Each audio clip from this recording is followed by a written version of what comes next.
and everybody has their own schedules. Magandang gabi po sa inyong lahat, and we thank you for coming out tonight. For those of you who don't know me, my name is Tracy, and I'll be your host for this evening. Now, for any social media posts or anything that you want to share on social media, please don't forget to include our official hashtag, which is hashtag Xian Lim as Paddington 2. Yeah, medyo meron tayong kodigo dito sa harapan. Before anything else, I would like to acknowledge the presence of our friends from Captive Cinema Distribution. So I'm sure everybody here all grew up one way or another with, you know, a teddy bear. And tonight we get to meet an adorable and sweet Peruvian bear named Paddington. And I am pretty sure you are all curious, if not excited, to meet Paddington. So I won't make you guys wait any longer. Ladies and gentlemen, please put your hands together as I call on Paddington. Paddington pa. The bear is here. The bear is here, live. Hello, Paddington. So we have a special prize for you guys tonight. So I encourage everybody to take a selfie with Paddington Bear, and 2 winners will get to take home special prizes, and those names will be selected later. Ayan. So yeah, go ahead. Okay, anybody who wants to take a selfie, it has to be a selfie with Paddington Bear, and have a picture taken, post it on your Instagram. And after you post it on Instagram, we'll select 2 winners to get special prizes later on in the program. Anybody who wants to take a selfie with Paddington is more than welcome to say hi. Hi, Paddington! Say hi to everybody! Ayan.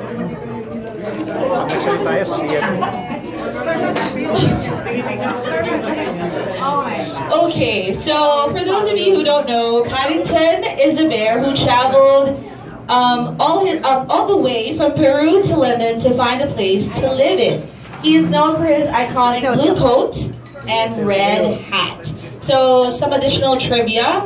Did you guys know that Paddington Bear is based on a lone teddy bear found on a shelf in a London store nearby Paddington Station in late 1956? Paddington became his point of interest, and he started to write stories about it. 2 years later, the Paddington story was told in a series of books which sold more than 35 million copies and was translated to over 40 languages. Okay, and now we will be seeing the second installment of Paddington on the big screen here in the Philippines, in cinemas nationwide this coming January 31. So by the end of the month, we'll see the second installment of the Paddington movie.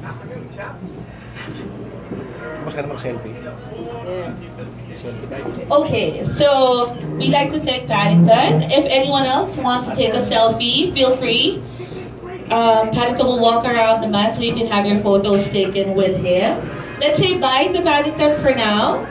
Bye! He'll be back. You can have more selfies with him later. He's gonna need to rest. Napagod siya kakakaway. My goodness. But don't forget to post those photos on Instagram with the hashtag Xian Lim in Paddington 2. Okay, so it's in Paddington 2. And don't forget to also tag at Star Magic Films and at Captive Cinema.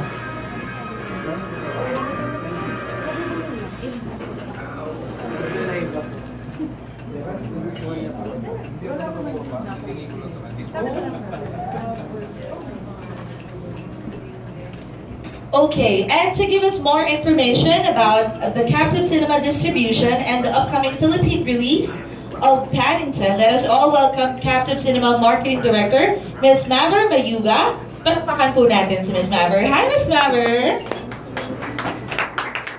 Thank you. Good evening, everyone. So I'm Maver Mayuga, I'm the Marketing Director of Captive Cinema. And in behalf of Captive Cinema, we are very happy to release the second movie installment of Paddington, which is Paddington 2. This is brought to you by Anton Pictures, produced by Heyday Films and Studio Canal, which is the same producer as the Harry Potter films, showing in cinemas nationwide on January 31st. So again, we are very pleased to have Xian Lim come on board for this sequel, lending his voice to Paddington 2 for the Philippine release of the movie, as he amazingly did it back in 2015. So the voice of Xian Lim will only be for the Philippine territory and not in any other countries. So this time, Xian gets top billing with Hugh Grant, and the last time it was with Nicole Kidman, and the returning cast of Hugh Bonneville, Sally Hawkins, and the rest.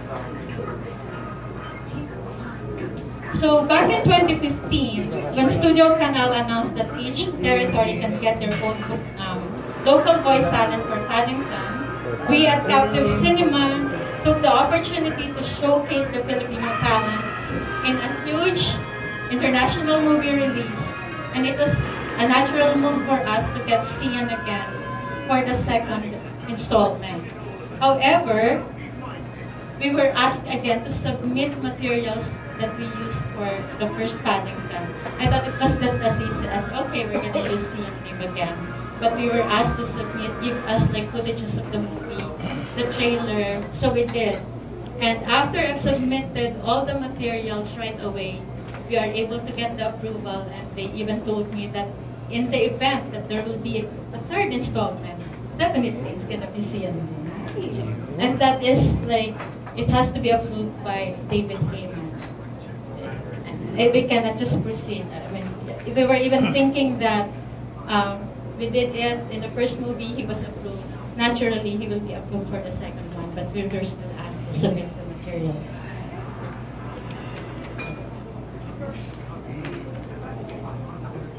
So, Xian, having been able to do the first movie, would seem to me that it should then be easy for him to do the second movie without much effort, like doing the dubbing.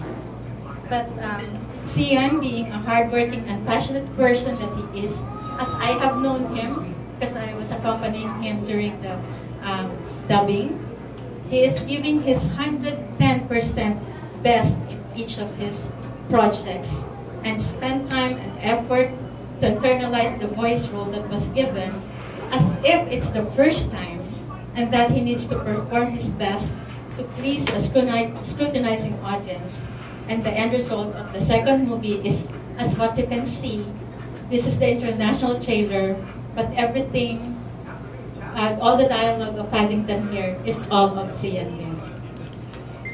So we are very excited to release the film, as the story now evolves on Paddington being part of the Brown family, and all the adventures that he will take us when you watch the movie, as you can see in the trailer. So Paddington, for this movie, since this is like, it's coming from a book, it promotes a theme of goodness to people that makes this movie not only an enjoyable film to watch, but there are also lessons to learn, to keep and cherish and share, which is highly recommended not just for kids or children and the young, but to adults as well. And as what Xian said, as Paddington, if you're kind and polite, the world will be right. Thank you. Thank you so much, Ms. Mabber. Okay, everybody, without further ado, and of course, I am honored to introduce to all of you the voice of Paddington 2 for its Philippine release, an in-demand actor, host, endorser, singer, and of course, good-looking man. Let us all welcome Mr. Xian Lim. Hello, everyone. Hello, Happy New Year. Hi, Xian. Happy New Year. Happy Valentine. Yun. Bago pong lahat, I just want to say Happy New Year. Maraming salamat po for coming. As usual, maraming salamat din po for supporting. It's the second time around ngayon, Paddington 2. It started 2015, tama po ba? 2015. And I am so honored and I'm so happy na nandito po ulit ako for the second one. And actually, na-excited ako sa 2018 dahil yun po, ito po ang sumalubong sa akin. Nag-enjoy naman kami and we worked so hard to make this fun for everyone. So sana po tulungan niyo po kami to spread the word and maraming salamat lang po for everyone being here tonight. Thank you! Okay. Oh. Rinig naman tayo mas Oo nga eh. Feeling ko parang the mic is just, help na lang. Props na lang to push na marinig tayo. Even for those at the back. So I can't wait to see it. I'm sure you guys have been seeing the trailer. It's been playing over and over. If anybody has a question, now is the time. If you have any questions for Xian about the movie, yes, Tita Ness. I see it. So, where did you work on this? Did you have to go to somewhere, or did you have to dub it in the Philippines? Akala ko nga papadala nila ako sa London eh. Nung first one, di ba Miss Maver, nung first one, we wanted to do it in London. It was, we wanted to record there, kasi doon din binabato yung material, di ba, in the States. But ngayon po, around, in the Philippines lang po namin ginawa yung recording namin. We couldn't hear your dialogue in the trailer. Could you give us a sample of some Paddington talks? Hindi namin maintindihan kasi... Sige, subukan natin. Ito si Sample. Did you have to take on an accent, like a British accent? Nung first one, meron kaming version ng British accent. Pero we just decided na yung normal speaking voice na lang. Kasi parang medyo hindi naman, make sense kung hindi naman talaga ako British and I would try a British accent. Pero yun, balik ko lang sa sample. Yes. We tried parang ganito. Uncle Pastuzo, Aunt Lucy, Marmalade, it's Marmalade Day. Mga ganon. And we really, katulad nga ng sinabi ko kanina, had so much fun sa recording. Kasi parang yung proseso namin dito, we really had to be in, I really had to feel na nasa London talaga ako with all the characters. Just so, yun, to give life to Paddington. Well, it must be an honor for you to lend your voice in a film with Hugh Grant and all these people, Sally Hawkins. Sabi ko nga nung nakita ko yung poster, sabi ko, wow, ang ganda naman yan. I-frame ko yung poster na yan. Saka mas malaki ang billing mo kaysa kay Hugh Grant. Ako, lumaki nga. Ayun. Nahiya nga ako. But I hope everyone can see it. And again, sobra akong thankful from the first one. And up to now, ako pa rin yung kinuha nila for the second one. So, it's gonna be a really fun movie para sa lahat. How did you get the role? Bakit nga ikaw? They were considering a couple of actors. Di ba tama, Miss Maver? You guys were considering. Tapos I think they... sige, ikaw na lang magkwento, Miss Maver. Pero yun po, they were considering different actors and they got yung mga clips po ng mga bosses namin from the commercials. Tapos pinadala po siya sa producer. Tama, Miss Maver? The producer had the final say. I think ikaw na lang. Okay, so when we had the first movie and we got Paddington, the producers told us that we can get a local talent.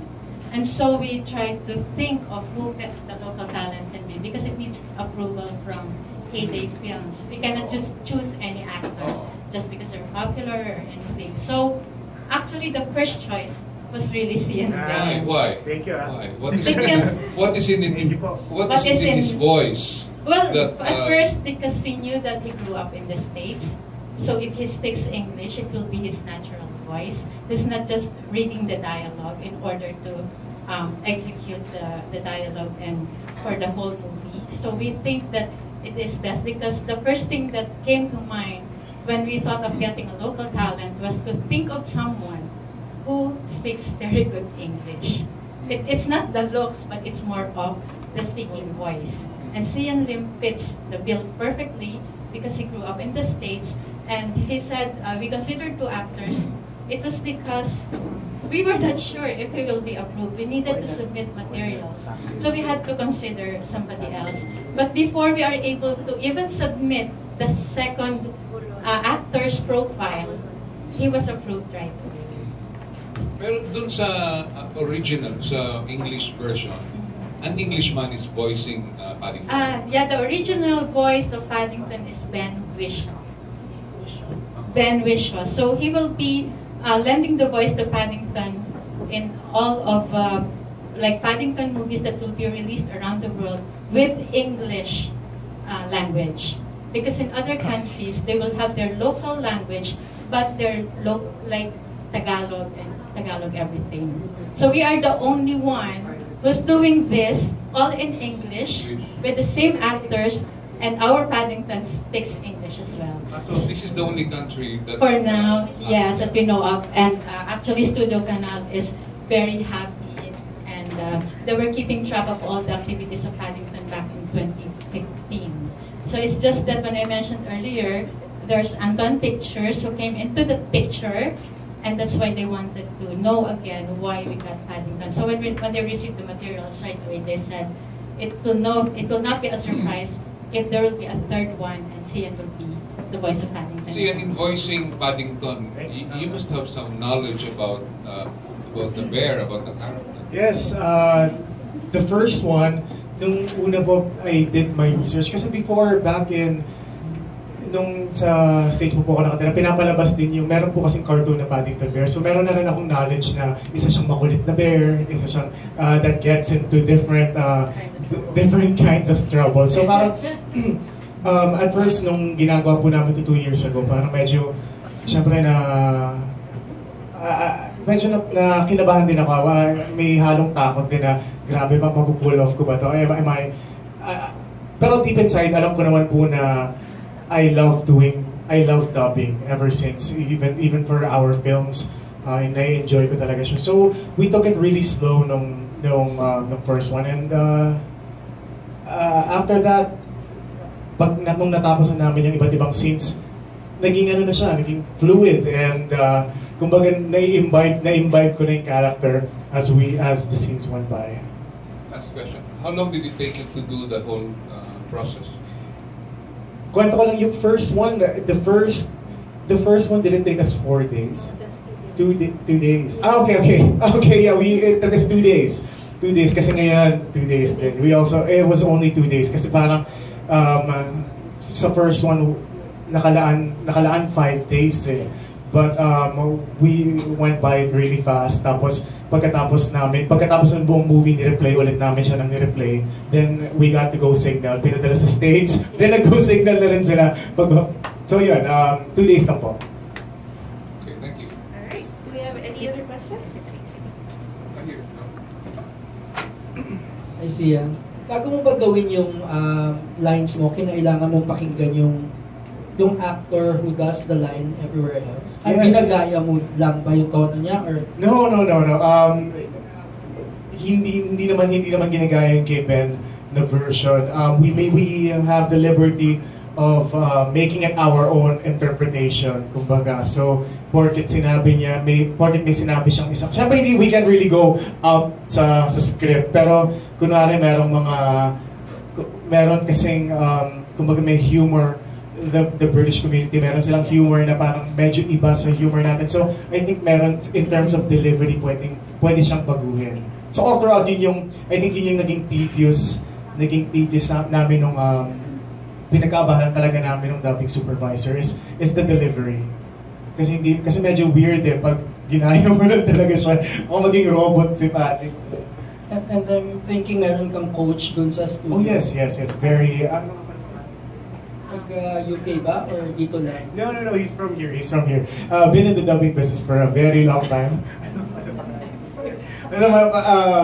As in veteran dubbing supervisor, and he's very articulate with everything, and it's a collaboration naman sa aming dalawa. Parang with the delivery na, sir, di ba parang there was a time na parang, sir, ganito kasi ganito na lang po kasi, tapos meron siyang meron siyang ibang sinasabi na, Xian, why don't you try? Very articulate siya, why don't you try doing this? Kaya sabi ko, sir, what if like this? Let's do it like this. So para ano naman, we meet halfway. Na ano naman namin, we ended up agreeing to I ended up agreeing to different types of delivery. Was there a time, maybe on the days na nagdadub ka and immediately after na nadadala mo pa din yung pagsalita ng bear with you? There was a time na after dubbing, sa IG stories ko parang hanggang I did BTS kasi I had my camera tapos pagka-uwi ko kasi tagal din namin there was a long hours diba parang I didn't want to stop. We can stop anytime parang a break pero we wanted to keep on going. Ang saya kasi, ang saya lang mag-dub. So parang hanggang sa napanaginipan ko na siya the next day na, oh, Uncle Pastuzo! Yung mga gano'n, yung mga marmalade nakakadala rin talaga siya. I mean, I really wish you guys can watch the second one. I mean, kung napanood niyo yung first, it's more ini-establish yung character ni Paddington. Kumbaga nagpapakilala lang si Paddington. But sa this second movie, ang dami ng gags, ang dami na nilang ang dami ng mga scenes na he's getting into different trouble. Tapos yung humor ng mga Briton, the British people, they have the same humor as, di ba parang pareho yung, our humor is very much alike. Yeah.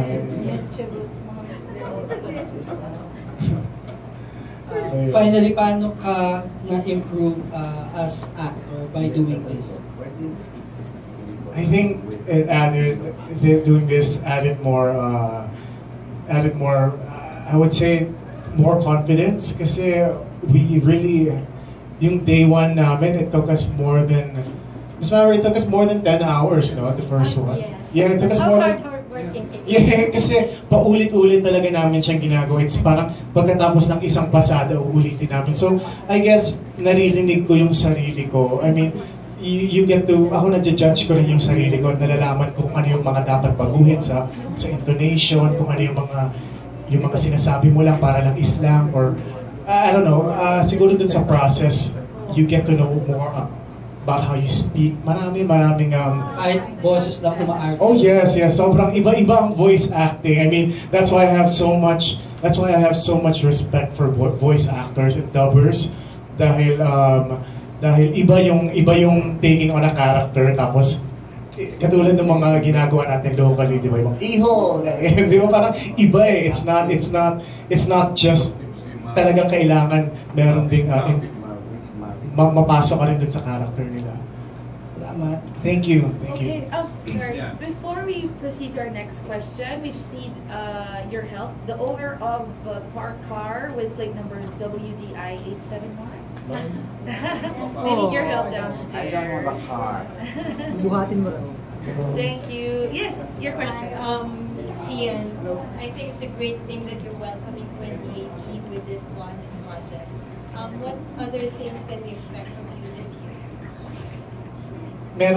We do have an upcoming movie, pero ikukwento ko na lang sa inyo next time.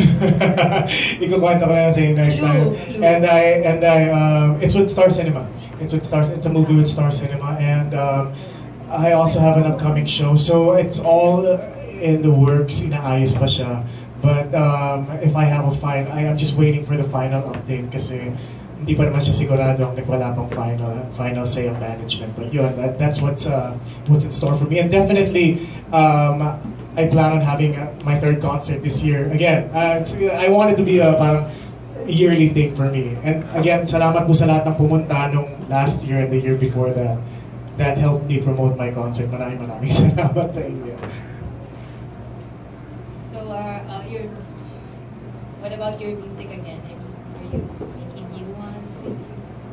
Well, in terms of album, hindi pa po ako sigurado. But definitely, what I can say is for sure na I'm motivated na I'm doing a third concert this year. Thank you. I think we have a question here. Thank you very much. Hi, Xian, Ted Claudio, Wazzup.PH. Yes. Ano lang, Xian, mas saan ka nahirapan nung Sa first or itong sa second? Mahirap talaga yung umpisa, yung ginawa namin the first time because I didn't know kung paano. It's my first project, it's my first animation, and it's my first na giving life to a bear. So sabi ko, paano ko ba gagawin to? But yun nga, sa dami ng hours na nilagay namin,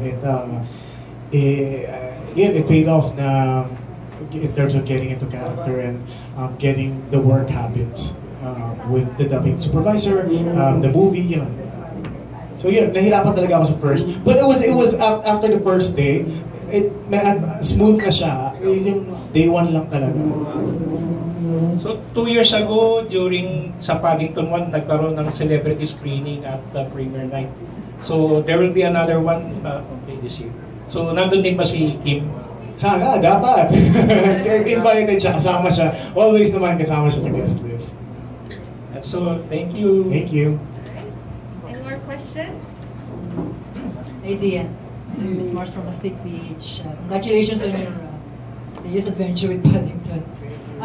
Will this also open the door for you to accept or be interested in dubbing for like tag channel or PMC channel? See, we have films na tinatagalize, di ba? Yes, so would you be interested also to lend your voice? Oo naman, like what I said kanina, sobrang nai-enjoy ang voice acting and being able to dub talaga. Marami na akong nakilalang mga dubbing supervisors and in the dubbing industry na siguro ganun talaga pag mahal mo yung ginagawa mo, parang na-attract tayo sa line na yun. So yeah, definitely I want to do more of voice acting in the future. Would you like accept yung English dub or Tagalog dub? Wala namang pong pipiliin ko as long as you get to do your work kasi masaya talaga. Masaya. I mean, pag napapanood niyo yung mga BTS, parang ano bang ginagawa niya? Di ba parang nagsasalita na, pero hindi iba yung experience. I think as a dubber, as being the voice to that character, nag-iiba yung world na napapasukan namin while we're doing it. Why do you like voice acting? Ibang mundo siya, sir. Sa totoo, like, especially when we did Paddington, parang when we're getting into the scene, parang saya lang kasi parang nandun ka talaga. Like, being behind the camera kasi siguro para sa akin, sanay na ako yung kinukunan. Parang ito, you're part of the post-production or post-production, and you get to give a different life to the character.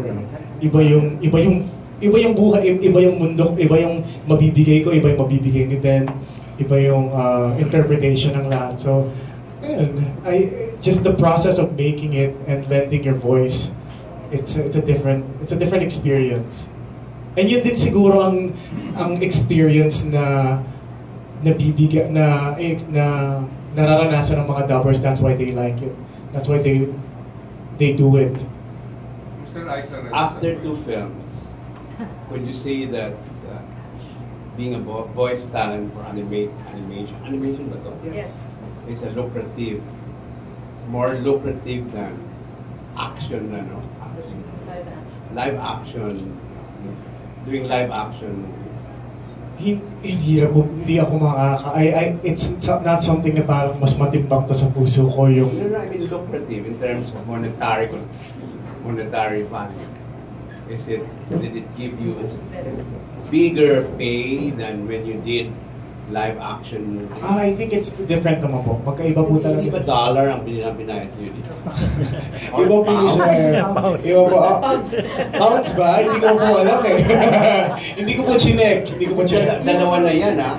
I will... Sabi nila, meron pang isa. Oh. I think... pinawisan si Miss Mother sa tanong mo. Parang... No answer to that. No answer to that. Kasi now, kay Mother. When you were first asked to dub the character of Paddington with the Filipino voice, ano ba yung nasa isip ng producer nito na will it do better in the box office if you have a Filipino actor than use the original voice that they had in the film? Well, actually, we really don't know why they wanted to do that. Because normally when you acquire a film, so sila yung nagsuggest. Sila yung nagsuggest na. They said that you can get a local actor, and that's when we said, why not? It's not as nasabi namin. Ang curiosity ko lang is that I know Xian Lim grew up in the United States, but there are also Filipino actors who are half American, and they can speak with American accent better perhaps than Xian Lim. Bakit nga si Xian Lim ang nakuha nila? Well, actually, are they trying to Filipinize Paddington? No, not really, not really. That's why, as I first said. No, I mean Filipinize in terms of not the character, but in terms of the audio quality of Paddington. Kasi yung British baka hindi nila maintindihan. Yes, exactly. Hindi naman po, kasi actually may guidelines na binigay ang studio canal kung sino yung kukuhanin namin. That's why we need to submit materials, yung mga dialogues niya, how he speaks. Kasi meron silang sinasabi na it cannot be like this, like that. Kasi may, yung isang actor na kinoconsider namin, we were thinking na parang mas may British accent. Sino siya? Kasi ang may British accent din yung parang tipong mas... Terry Crabsey. And American accent si Sam Milby. Yes. Kaya ang napili na si Xian Lim na Chinese-Filipino accent. But siguro it's just meant for him because at that time, kasi we were when we said that we're getting a voice talent, it's like we don't have exactly anyone in mind. Pero nung nag-isip na kami, talaga siya lang yung... Okay, so see, when you got Xian, did the producer tell you to let Xian listen to the original voice? No, because we don't have the material at that time. But what they wanted is submit... No script, but submit any material that... When nung kinuha na si Xian... Nung kinuha na si Xian? Was it an SOP for him to listen to the original? So that he can probably... No, wala na po. Nung in-approve nila, based on sinabit namin ng mga commercials niya, yung nagsasalita siya.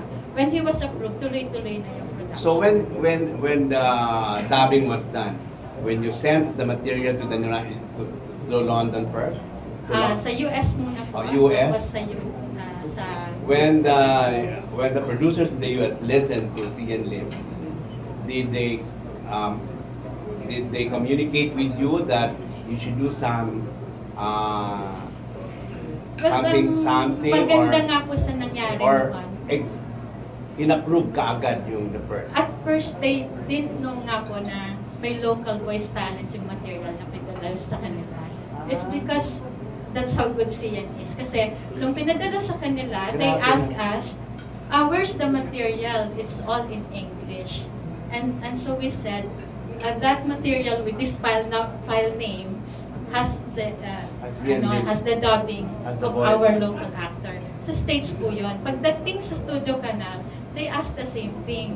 Where's the material from the hindi nila napansin na hindi na si Ben Wish. That's how good Xian is. Yes. Yes, that's true. Thank you. Thank you naman. Hindi ko naman sinasabing ayaw. Hindi nga siya pumunta sa concert ko nung July. Nag-promise siya na pupunta siya sa concert. I was out of the country. Pero ni-ready ko yung material ko na classical para sa'yo. Hindi, promise, hindi, no, ay, di ba sabi mo pa nga sa akin, pupunta lang ako pag nag-ready ka ng isang classical for me. But I was sent out eh. So, pero okay lang yun. Sorry, next time. We will be there. Front seat. Next time, front seat pa ako. Okay? January 17, 2018. I have a question for Ms. Mayuga. I'm not really familiar with Captive Films, so gusto ko lang mas makilala yung kumpanya nyo. Ano pa yung mga ibang releases na pinalabas nyo dito sa Pilipinas? Kasi ano po kami, exclusive distributor kami, more of international movies. We had one na Tagalog, pero this was produced in the UK, yung napasali sa Oscars, not from Manila. Metro Manila, yes, the one with John Arcilla. Yes, remember. Yeah, I met the director. Correct. So, We had Xian, the director in the UK, came over during the promotions of Metro Manila. We did The Little Prince, yung recent release of The Little Prince, and also... Pero parang limited release yun, nawala kagad, ano? Hindi naman po. It's just that I think it was released towards Christmas time, so syempre may ibang Little Prince. The Little Prince that came from Apo. So we were able to release about 13 films on the first year of Captive Cinema because Captive Cinema was established in 2013. So we're only going on our 5th year. So what are your upcoming releases aside So from for our... that we should watch out for? Well, we will have a release next week. It's an alien themed film called Beyond Skyline. Then we will have Paddington. We have several horror films because we knew that like Filipinos. Horror has a very good market here. Correct. So Filipinos love because horror. our boss is based in San Diego, California. He's American. Like what? Like what horror films? We'll have The Lodgers. So medyo mga ganun. We did Hangman. We did remember some of, but we have some kasi we talk to cinemas po. Ano po yung papatok sa... Do you go to film festivals sa mga film markets? We did Hong Kong, Cannes, yung boss namin sa Germany, Toronto, American Film Market. Kasi now even bigger companies are marketing foreign films like Viva and Star Cinema. Yung palabas ngayon, All the Money in the World is being released by Viva.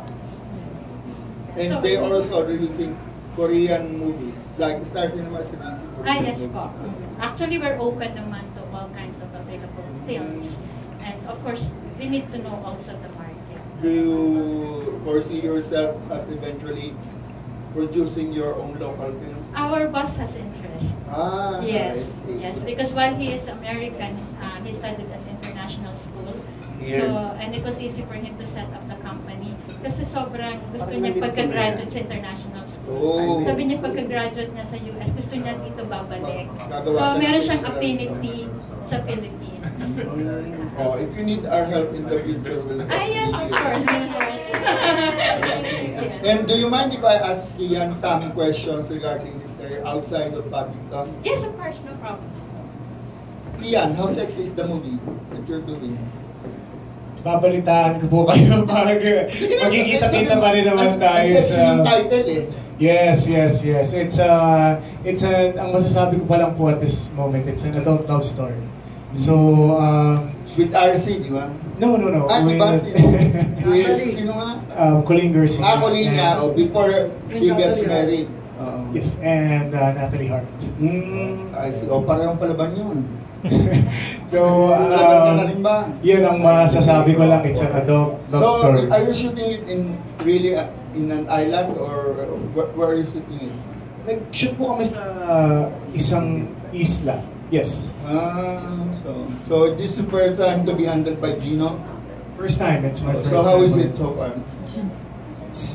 I think medyo nanibago ako dito sa film because yung team, yung production team, kasi ang mga nakasama ko sa pelikula before was, nagsimula po ako kay Direk Joyce and then again Direk May. So I think now, si Direk Gino, he's younger than me by a couple of months. So iba yung work. This is the first time you're handled by a really young director. Yes, and especially yung sa production. From the indie circuit pa. Even po sa production, yung even our cinematographer, our AD, our assistant directors and the writers, mga bata po sila. They're in their mid-20s. So I think yung environment pa lang bagong para sa akin. Kasi sinusulat-sulat na ng Star Cinema, I think they intend to release it by next month. Yes. So magkikita-kita po tayo very, very soon. Okay, good luck. Sana parehong kumita Paddington in your account. Thank you po. Salamat. Thank you. Do you have any more questions? Yes. Hi. Is there a particular scene we should watch out for? Or do you have a favorite scene? For this movie, my favorite scene is without saying too much, is when Paddington takes on the journey, when the journey starts, merong eksena na mapupunta siya sa isang barbershop. And I think the whole scene is 5 minutes. I think about 4 to 5 minutes. Sabihin natin mga 4 to 5 minutes. And it's that long. That's the whole scene. And puro laugh trip lang at katatawanan yung gagawin niya all throughout. So I think that's one one scene na parang we had to stop while dubbing it. Kasi parang sandali panoorin muna natin. Tapos let all the pagtawanan muna natin lahat ng ginawa ni Paddington, then let's compose ourselves, then let's start working. I think that's the... Would you consider that the most difficult scene? Or that's my favorite. I wouldn't say difficult, but yeah, mahirap kasi we had to stop. Was there a scene na it took you several days to finish? I think more of the first one, we had to, after working on it for siguro isang oras po namin ginawa yung isang line ni Paddington. I forgot which line it was, pero it's something that we don't really say. Meron kasing humor, it's more of, it's an expression na sinasabi nila, something about steroids, di ba parang, ano yan? Something about steroids. It's like a British expression. Tapos hindi ko makuha kasi sabi ko, I never said this in my life. This is the first time I'm saying it. Tapos so parang yun, we had to do it over and over, 45 minutes break, tapos binalik-balikan namin. I think here then meron ding a couple of moments na gano'n na parang we had to go back kasi ang bilis niya magsalita tapos walang cut, so dapat dire-diretso. I think yeah. Thank you. I see. Hello. Congratulations. Thank you. Oh, my question is from the adventure of Paddington in the first movie to part 2 now. Kasi ang lesson niya talaga, ang saya-saya niya sa kind and polite. The world will be right. Yes, oo. How much of you is Paddington and ano na yung development na yung kumbaga pinagbago ni Paddington sa part 2 na nagbago rin sa'yo sa part 2 ng buhay mo? Kumbaga, if you will compare yourself to Paddington. I think, maybe comparing myself to Paddington, I think Paddington is, it's a part 1 ng Paddington felt lost, and because he's a bear in the middle of the city. So, I sometimes feel that way, na parang, since I guess growing up as an only child, I always use that as an example kasi parang growing up hindi ako masyadong exposed sa maraming tao, and our family is very very small. So most of the time kasama ko lang nanay at lola, so I think I can relate to that side of Paddington na medyo na-amaze. Even up to now, ako na-amaze ako when there's big crowds kasi that's something out of my comfort zone, and something na hindi ko kinalakihan kasi some people sanay na talaga sila sa maraming tao, big family gatherings. Ako kasi I'm always on my own. And sa second one naman, Paddington 2, si Paddington he's more at home with the Browns. The Brown family is the family that adopted him from the jungles of Peru. So I think it's a journey ni Paddington this time. I think he's just being himself. He's just being a bear that has a lot of room for mistakes. He's not afraid. Ginagawa niya lahat. I don't want to give out too much sa story, pero I think I can relate dahil I'm at a point in my life na parang that's like I'm ready to take on anything, and magkamali man or hindi, at least I made a mistake and I'm gonna learn from it. Si Hugh Grant ba nandun sa part 1? No, Hugh Grant wasn't. It was Nicole Kidman that was in the first. Pero Hugh Grant is the villain in this movie, diba? Tapos makikita niyo yung development ng character ni Hugh Grant. So from beginning to end, kung anong mga gagawin niya, alongside Paddington. Bakit galit na galit siya kay Paddington? Yes, I think that's one of the plot twists of Paddington 2. So excited to watch the film. Congratulations, Thank you. Thank you, Mr. Any more questions? I think we're good. Okay, so thank you very much. That was a really good discussion. I'm really happy with the questions that everybody had. Trying to get to know the movie, the people behind the movie, the people who brought the movie here, and Xian, of course, who did the voice of Paddington. Getting to know the creative process that goes with finishing this movie for us to see on January 31. Yes, Xian. Batiin ko lang siyempre lahat ng mga viewers natin. I think we're live streaming right now. Meron ba tayo? Certain, parang nakita ko sa and ano yung sa'yo? With Star Magic and Certain and sa lahat ng nanonood ngayon. Thank you sa online community dahil sila rin, they've been pushing Paddington ever since we started promoting it and we started posting it online. So thank you. Maraming salamat for watching and reposting. Thanks, guys. Okay, so Xian, at this point, I would like you to announce the winner of our selfie contest. Oh. We have two winners. Yes, with Paddington Bear. He was here earlier and they took a selfie. Okay. We have two winners. And the winners that Xian will announce can claim their prizes from Laika at the registrar's table. Okay, the first winner is Trilliana. Umalis Oh, she's ka. there. Oh, she's there. Yeah, she is there. She's just outside. Wow. And our second winner is? For our second winner, we have Josephine Bonsol. Yes. Congratulations. Josephine ka pala. Mama Josephine. Okay. Thank you. Okay, thank you. So, Xian, why don't you once again invite everybody to watch the movie and thank everybody who came out here tonight. Maraming salamat po sa aming kaibigan from the press. Thank you. At showing na po ito January 31. I hope you guys can come watch. If you guys have family and friends, sa mga anak, mga magpipinsan, lahat-lahat po dalhin niyo. Because if you guys just want to have fun, relax sa sinihan, ito po ang movie para sa inyo. Okay, so we are counting on everybody to help us promote and invite everyone else to watch the movie Paddington 2 showing on January 31 in cinemas nationwide. Before we start our interviews with our TV crews, I'd like to invite Paddington Bear back for a quick photo op with Xian. There you go. The Paddington Okay, Bear. guys, we're finishing Once again, thank you so much to everybody the live who came stream. out tonight. Thank you very The much for traffic, watching. The stress. Abangan nyo yung, And I know yung it's other Wednesday, version, Monday, yung it's midweek. HD version Maraming later. salamat po for being Okay, with thanks us for this watching.